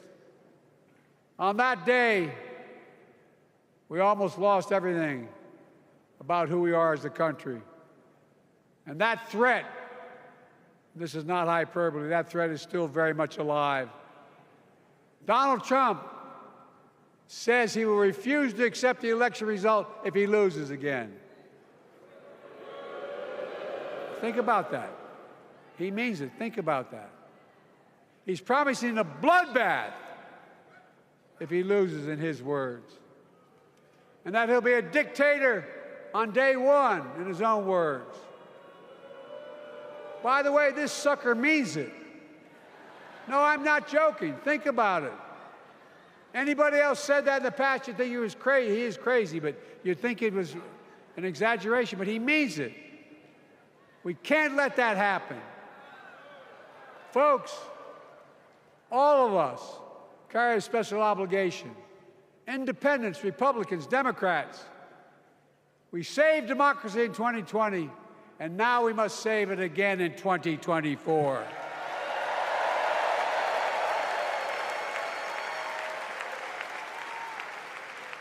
The vote of each of us cast this year will determine whether democracy and freedom will prevail.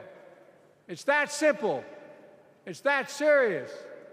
And the power is literally in your hands. History is in your hands. Not hyperbole. It's in your hands. America's future is in your hands. Let me close with this. Nowhere else in the world could a kid with a stutter and modest beginnings in Scranton, Pennsylvania, and Claymont, Delaware, grow up to sit behind the resolute desk in the Oval Office.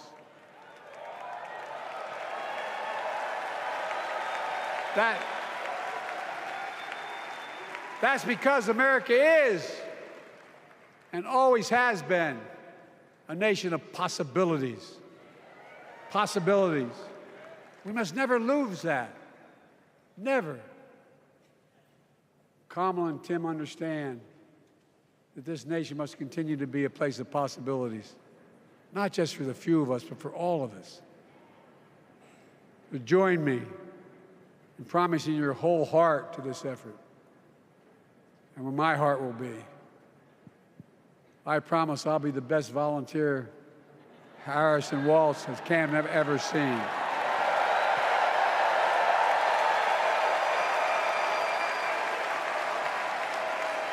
Each of us has a part in the American story.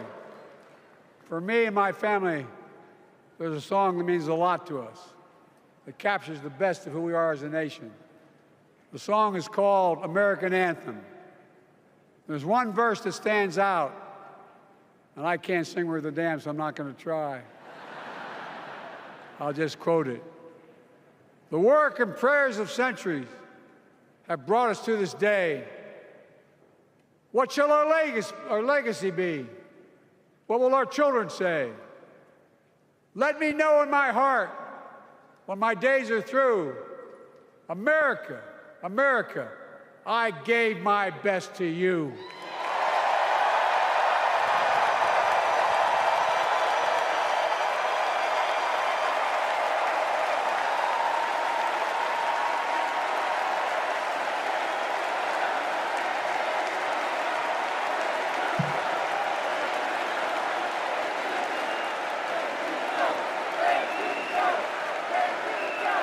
I made of mistakes in my career, but I gave my best to you. For 50 years, like many of you, I've given my heart and soul to our nation. And I've been blessed a million times in return with the support of the American people. I've either been too young to be in the Senate because I wasn't 30 yet, and too old to stay as president. But I hope you know how grateful I am to all of you. I can honestly say, and I mean this from the bottom, give you my word as a Biden, I can honestly say I'm more optimistic about the future than I was when I was elected as a 29-year-old United States Senator. I mean it. Folks,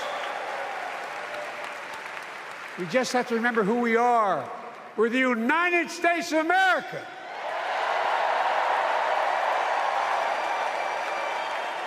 And there's nothing we cannot do when we do it together.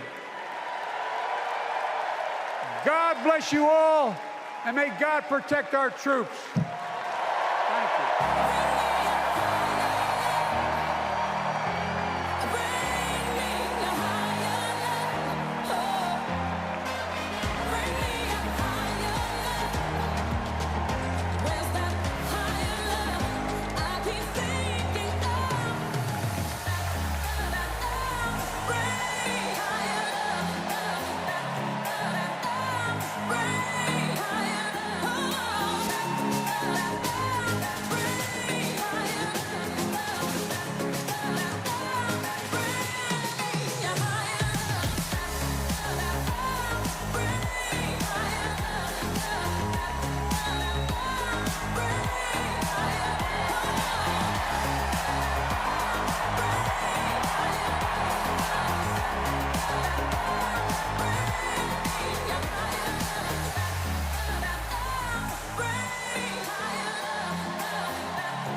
Please stand if you are able for this evening's benediction, offered by Rabbi Michael Beals and Pastor Cindy Rudolph.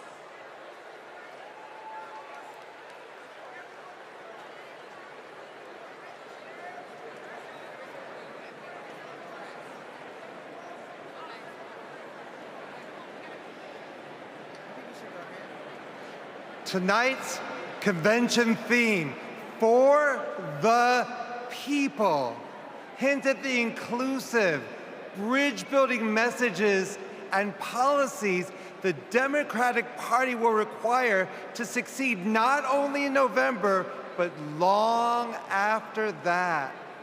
No prayer better unites Jews, Christians, Muslims, and others of faith, along with Democrats, Republicans, Independents, and undecideds, that the threefold priestly Cohenite benediction presented in the Bible. It is divided into three in order to shower the following blessings of gratitude, hoda'ah, upon my fellow Delawarean, President Joe Biden. For more than 50 years of selfless, effective public service.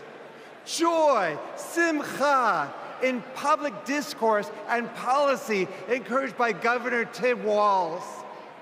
And light, or, combined with freedom, cherut, inspired by Vice President Kamala Harris's vision for America. Please respond in unity with a heartfelt Amen after each of these three ancient Hebrew benedictions. Yevarechecha Adonai v'yishmerecha. May God bless you and protect you. Ya'er Adonai panav elecha v'yichoneka. May God deal kindly and graciously with you. Yesadnai panav elecha v'yesem lecha shalom. May God turn toward you and grant you that most precious gift, the gifting of wholeness and the gift of peace, and let us say a heartfelt Amen.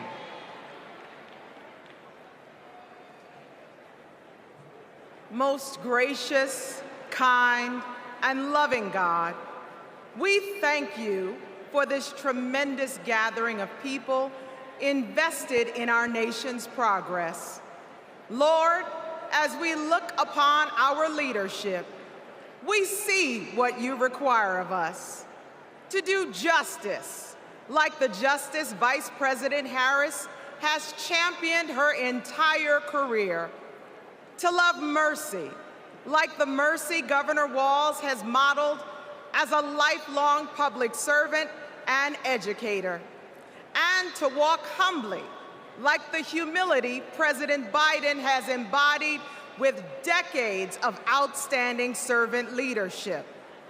Oh God, as we strive to work for the people, we pray you will unite our nation. Help us to choose hope over hostility, compassion over callousness, and liberty over tyranny. We recognize that we are living through paradoxical times, times that are precarious yet promising. But through God who gives us beauty for ashes, all things are possible. Lord, bless the work of our hands until the weak and meek become purposeful and powerful, and until the marginalized and disenfranchised become energized and mobilized. Inspire us to stand with our fellow Americans so this nation will be a light that shines for you. In the name of our loving and redeeming God, we pray. Amen.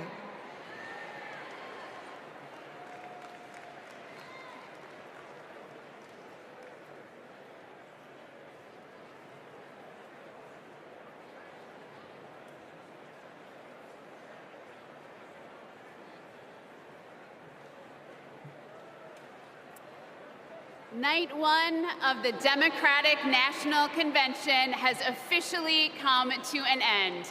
What an incredible day. Thank you, President Biden, from the bottom of my heart. You have restored the soul of our nation. You have given us all hope. The chair will now entertain a motion to recess our convention until Tuesday, August 20th at 6 p.m. Is there a second? All in favor, please signify by saying aye. All opposed? The ayes have it. We'll see you tomorrow night, everybody.